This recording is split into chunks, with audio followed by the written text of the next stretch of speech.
ทบาทจำลองของพระสัมมาองค์พระศาสดาพุทธบูชากราบไหว้องค์พระเจ้าฝางอุดมศิลป์ผู้สร้างสรรค์มานานไกลนามอุดมก้องไปสมในฉายาก่อนเป็นวัดร้างโบราณสืบสาน2524พระมหาราชครูเกษราปัญญาปรมาติกาจารย์จากวัดดไพเชียงใหม่สืบสานเวลาผ่าน131 ปีนานไกลวัดพระบาทอุดมรุ่งเรืองงามตาเจ้าน้อยบุญทาวงศาข้าหลวงพวงเชียงใหม่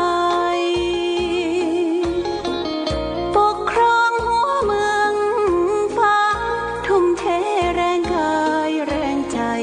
ทุกชาติพันธุ์รวมใจรักษามัคคี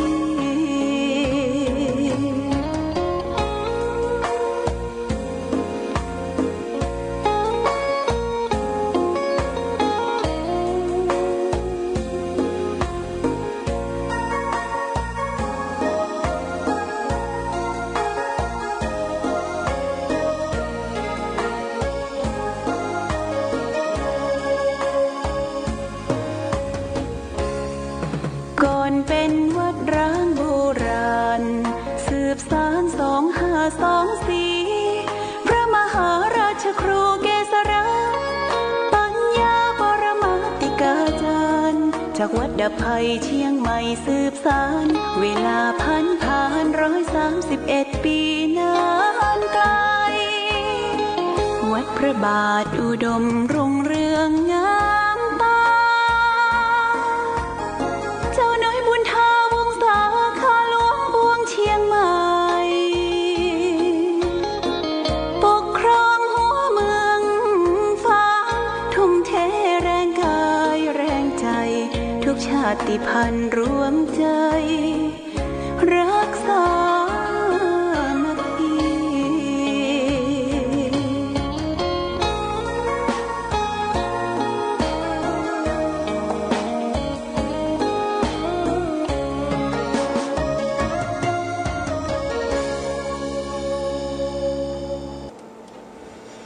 เจริญสุขศรัทธาสาธุชนญาติโยมท่านพุทธบริษัททั้งหลายวันนี้รายการธรรมประทีปส่องต่างก็ได้มาพบปะกับพ่อแม่พี่น้องศรัทธาสาธุชนญาติโยมแห่งครั้งหนึ่งวันนี้เป็นวันพฤหัสบดีที่13เดือนพฤษภาคมพุทธศักราช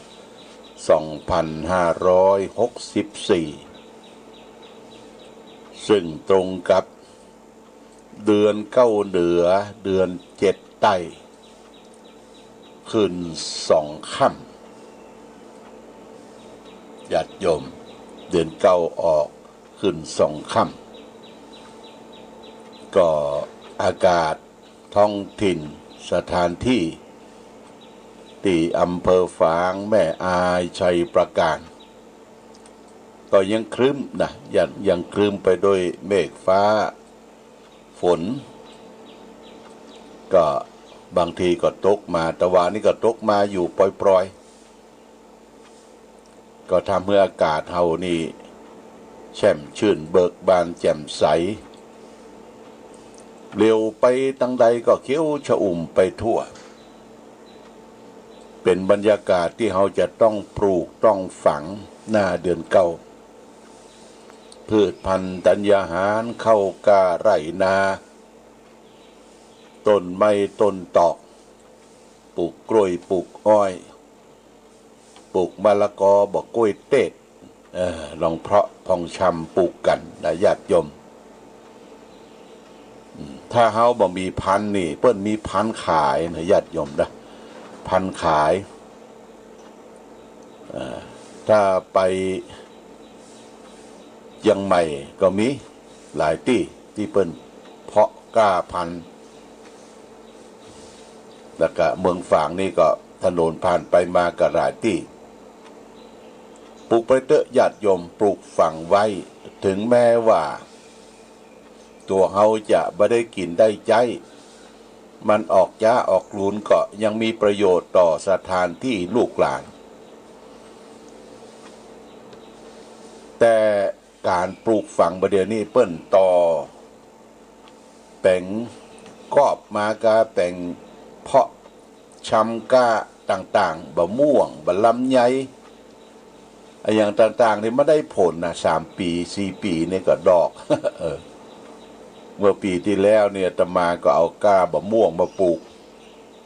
ที่บนวัดพระบาทอุดมเนี่ยมันออกลูกละญาติโยมนะมันเป็นพันธุ์กิ่งก้าที่เพิ่นกอบขึ้นมาออกลูกแต่มันออกนักออกลูก2 ลูกเขาก็ต้องเอาถุงพลาสติกไปหุ้มมันให้มันแล้วก็คือมันหน่วยแกน2 แกนเนี่ยนะแต่บ่หนักแต่มันได้ผลเว้ยนี่ปลูกฝังไปเตอะมันเบื่อหลายได้ขึ้นได้ขายเมื่อปลายลุ้นญาติโยมนะเป็นพืชพันธุ์ธัญญาหารการเกษตรหน้าที่ของเขาดังประเทศไทยเนี่ยการเกษตรเป็นหลัก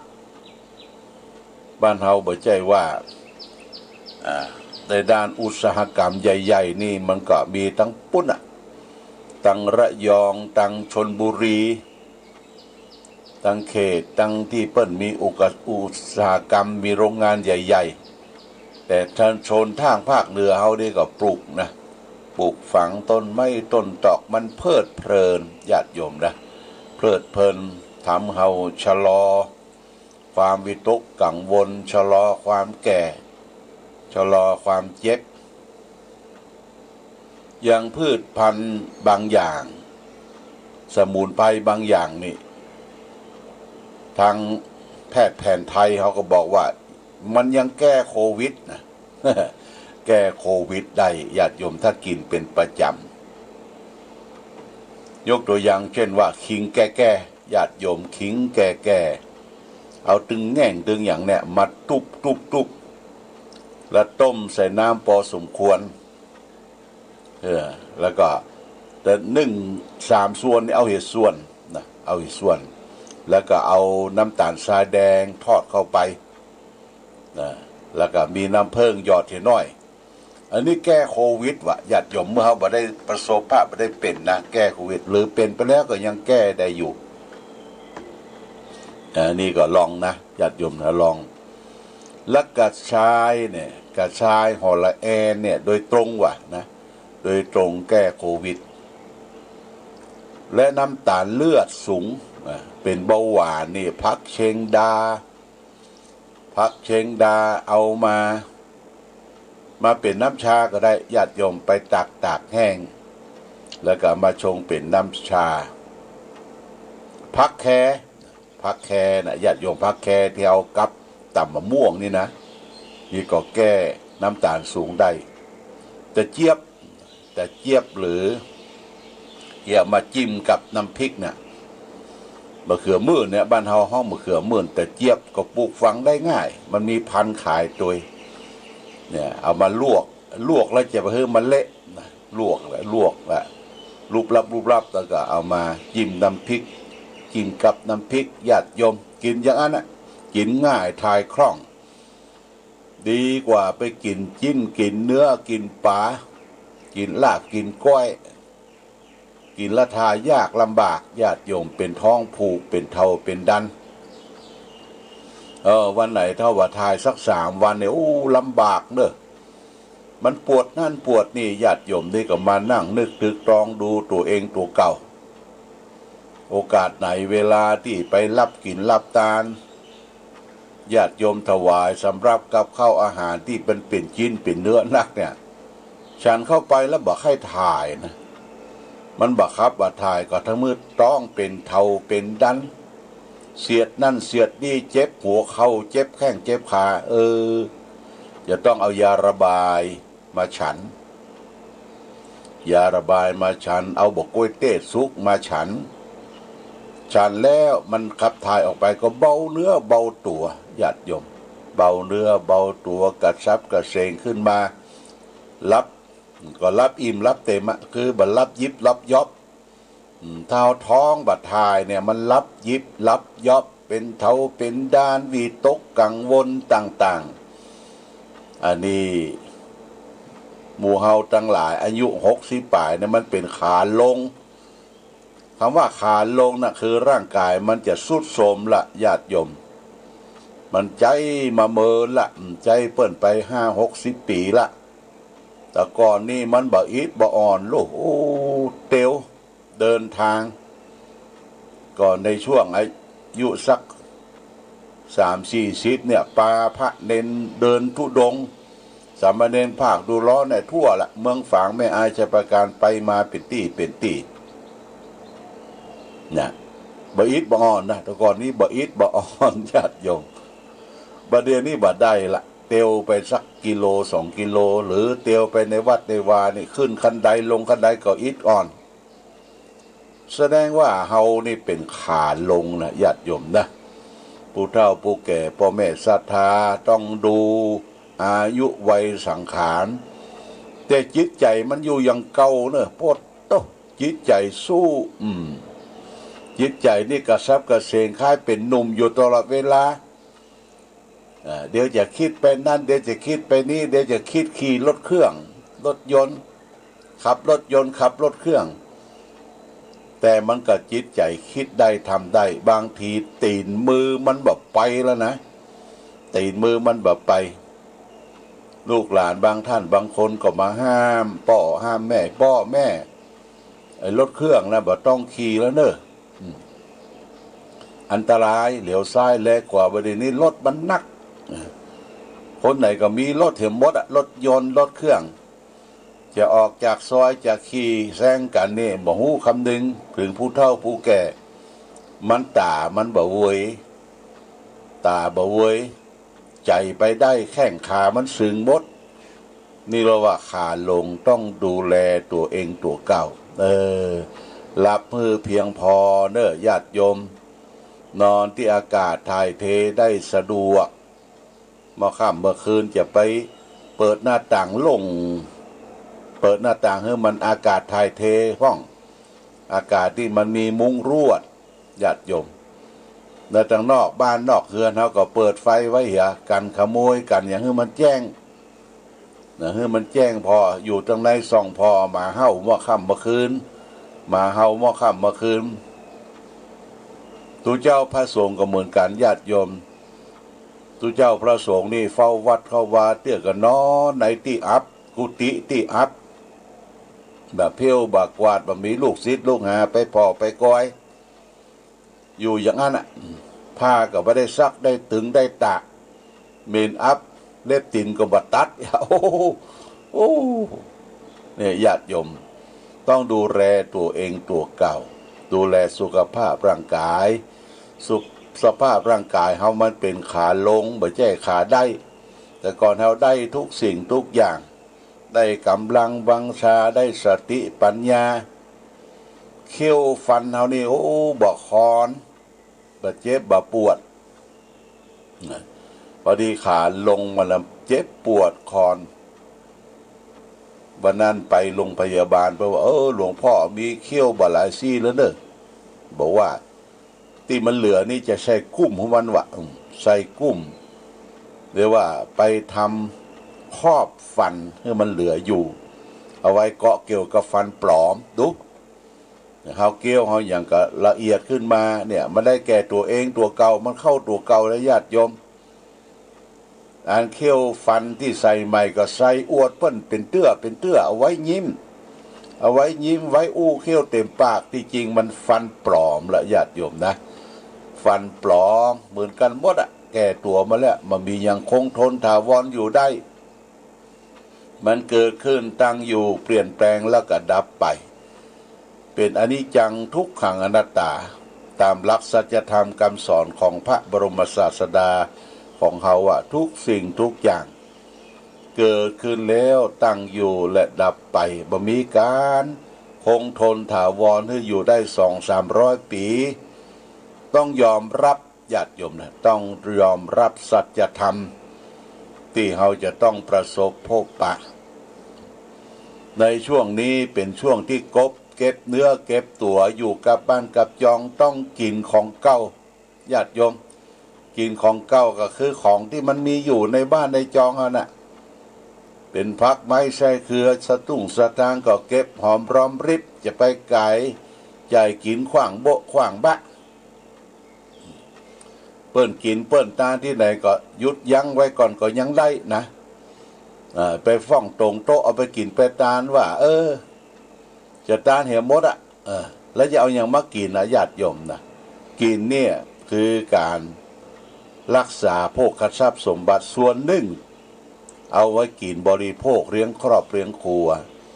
ส่วนหนึ่งเอาใจนี่เก่านี่ป่อนี่แม่ทำบุญส่วนตานก็ทำพอประมาณ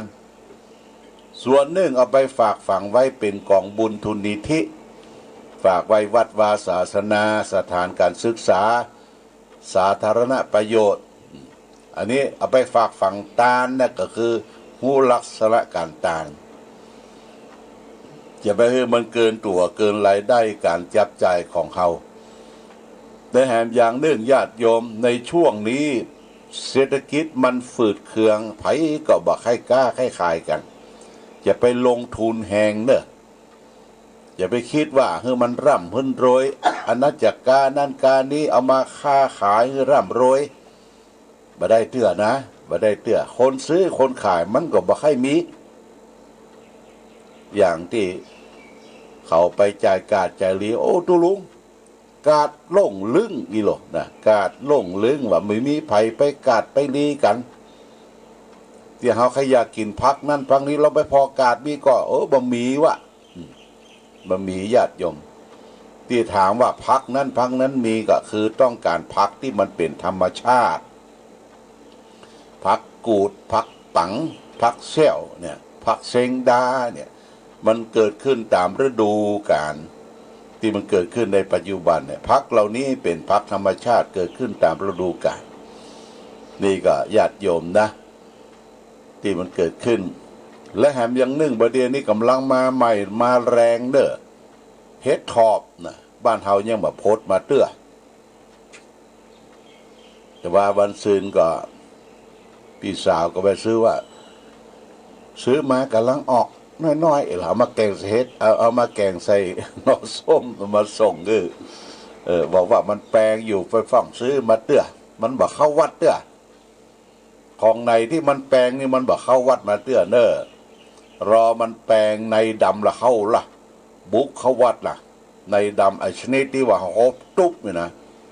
ออกหูสว่าเอานะดำนะในดำตอนนั้นมันเหนียวละญาติโยมในดำแล้วก็เปลือกเหนียวนี่จะเข้าวัดไอ้โม่งดำเป็นห้องไอ้โม่งดำบุกเข้าวัดตอนนี้มันหนุ่มอยู่มันมาเตื้อมันเอวไปตามกาดตามลีก็บอกว่าการญาติโยมคนที่ไปคุดญาติไปกล้าไปเก่งอยู่ในป่าในดอยกว่าจะได้เฮ็ดถอบมาสักนิดเป็นที่ลำบากมาแล้วก็ยังมาแหนมกินนะเอาไปขายก่อนได้สตางค์ก่อนเอาไปซื้อแปรรูปเป็นอย่างอื่นเนี่ยญาติโยมคนเฮาจะไปต่อกันเนอะจะไปต่อกันนักมันเสาะยากเฮ็ดถอบเจนใดมันมาออกและยิ่งเปิ้นบ่ฮื้อการเผาป่าไฟไหม้ป่าเนี่ยมันก็บ่ร่ำออกประเดี๋ยวนี้เฮ็ดถอบที่ไก่ตั้งลำปางที่ไหนเนี่ยเปิ้นบอกว่าออกกันมาแต่เฮ็ดถอบท้องถิ่นบ้านเฮานี่ก็ยังบ่ออกกันเตื้อแล้วเฮ็ดถอบแล้วก็จะมีเฮ็ดใบล่ะเฮ็ดใบเฮ็ดแดงเฮ็ดโครนแล้วก็เฮ็ดไข่ห่านเฮ็ดไข่ห่านนี่ก็ประวัติแต่ต้องระมัดระวังมันออกไปเลยแล้วญาติโยมเฮ็ดไข่ห่านเฮ็ดห่าเนี่ยบางที ออกปืนต้นส้มบ่ะนะต้นที่เปิ่นปลูกส้มนี่นะไปออกปืนต้นเกี้ยวอ่ะเอาไปมาซื้อแล้วบริโภคมากินแล้วก็มันมีพิษญาติโยมมีพิษแล้วก็เปิ้นว่าเฮ็ดที่มันมีพิษเฮาจะเนี่ยอย่างใดทดลองว่ามันมีพิษสงสัยอยู่อย่างเฮ็ดไข่ห่านก็ดีเฮ็ดที่ออกปืนต้นส้มก็ดีเนี่ยญาติโยมเฮ็ดห้าก็ดีเปิ้นลองเอาข้าวสารข้าวเจ้าเนี่ยใส่ก้อยถ้ามันมีพิษนะมันจะดูดเข้าสีดำโอ้ระวังเนอะแล้วนอกจากนั้นเอาจ้อนไปโกนดูจ้อนที่ไปโกนนั้นจะต้องเป็นจ้อนเงินญาติโยมถ้าจ้อนเงินไปจุ่มไปโกนดูโอ้จ้อนเศร้าคือลืออีนะเฮ็ดมีพิษนะถ้ากินเข้าไปเนี่ยลำแต่ปากลำบากต้อนอาเจียนหากบางทีก็ส่งโรงพยาบาลบัดตันนะล้างท้องบัดตันนี่ต้องระมัดระวังเรื่องของป่าก็นั่นแหละญาติโยมผู้คนอาศัยป่าหากินอย่างพี่น้องตังบ้านแม่แตงเขตติดต่อบ้านน้ำจางป่าไม้บ้านน้ำจางเขตติดต่อแม่แตงกับเมืองเป้าที่หั่นเพื่อจะมีตลาดชุมชน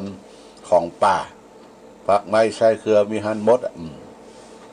วันนั้นโทรศัพท์ไปว่าโอ้ตุลุงประเดี๋ยวนี้ธนาคารเปิดละอีโหลหาว่าธนาคารอย่างธนาคารเจ้าบ้านว่าโอ้ธนาคารเจ้าบ้านคือป่าเปิ้นตกฝนซึ่งอย่างธนาคารเปิดไปเสาะกบเสาะเขียดเสาะหน่อนางหางไม้อันนี้เป็นรายได้ของผู้คนทุกคนยากคนลำบากเสาะว่าหากินเจ้าค่ำบอกว่าตุลุงธนาคารเปิดละวันนั้นเราไปขอต่อซื้อพักเปิ้นว่าโอ้ตุลุงจะไปขอต่อซื้อละนะมันหายากไงวะหายากกว่าจะดักพักไม่ใช่เครือมาหน่อบุญหน่ออย่างที่ออกในดินเนี่ยกว่าจะเสาะได้นะโอ้มันยากหรอก็แนะนำญาติโยมนะเวลาไปกาดไปลีไปซื้อของป่าของอย่างนี้จะไปต่อเปิ้นนักลำไปเพราะว่าของเหล่านี้คนทุกคนยากคนหาเจ้ากินค่ำลำบาก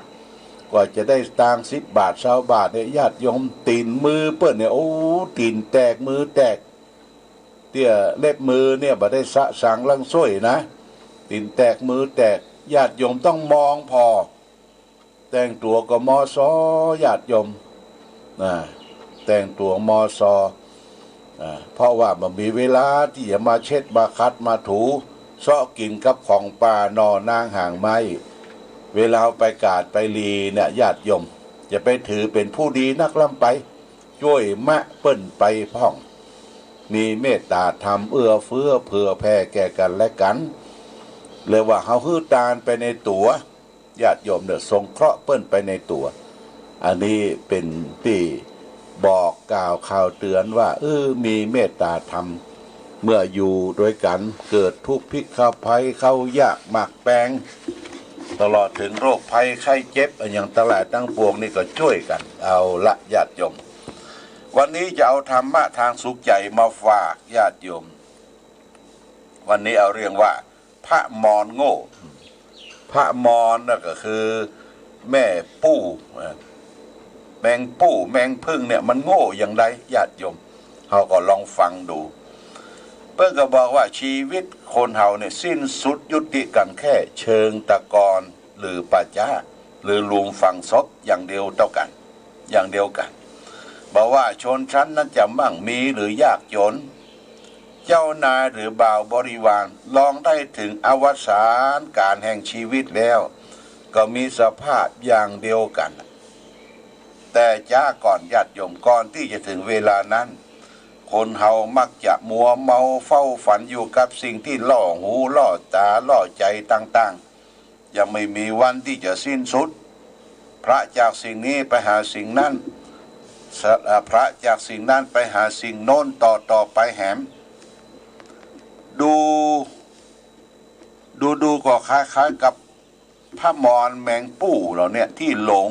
เก็บรสหวานจากดอกไม้นานาชนิด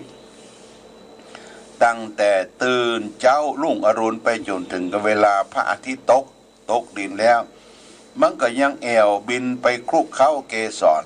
และดูดเอาโอชะจากเกสรดอกไม้จากดอกนี้ไปดอกนั้นจากดอกนั้นไปดอกโน้นเรื่อยๆไป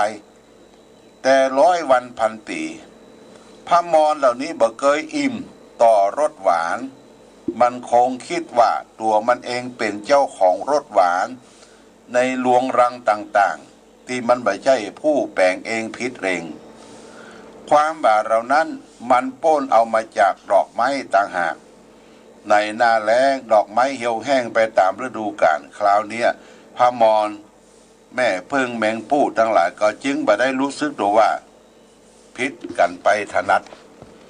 อารมณ์ที่ล่อใจคนเฮาในโลกนี้ก็มีอยู่ทุกคนทุกแห่งที่บ่ประหยัดใจเอวไปเสาะลงไหลไปไฟฟันอยู่กับสิ่งเหล่านั้นทะเยอทะยานที่จะได้มาชมแต่ได้มาแล้วก็พอใจบ่พอใจก็มุ่งไปเกาะอยู่กับอารมณ์อื่นแหมความงามที่อื่นแหมที่รออยู่ข้างหน้าเขาจะต้องวิ่งแล่นไปตามอารมณ์เหล่านั้นอย่างหัวปักหัวปั๊มนั่นเองคือโอกาสที่มฤตยูที่จะพึงครอบงำชีวิตของเขาเพราะถูกคล้องไว้เสียแล้วด้วยคอเบ็ดแห่งมฤตยูเขาย่อมไปติดอยู่กับที่จะการต่อสู้ต่อไปเพื่อให้หลุดจากบ่วงพันธนาการคอเบ็ดเหล่านั้นถ้าคนเฮาคิดอยู่ทุกวันว่าเชิงตะกอนเป็นธงชาติ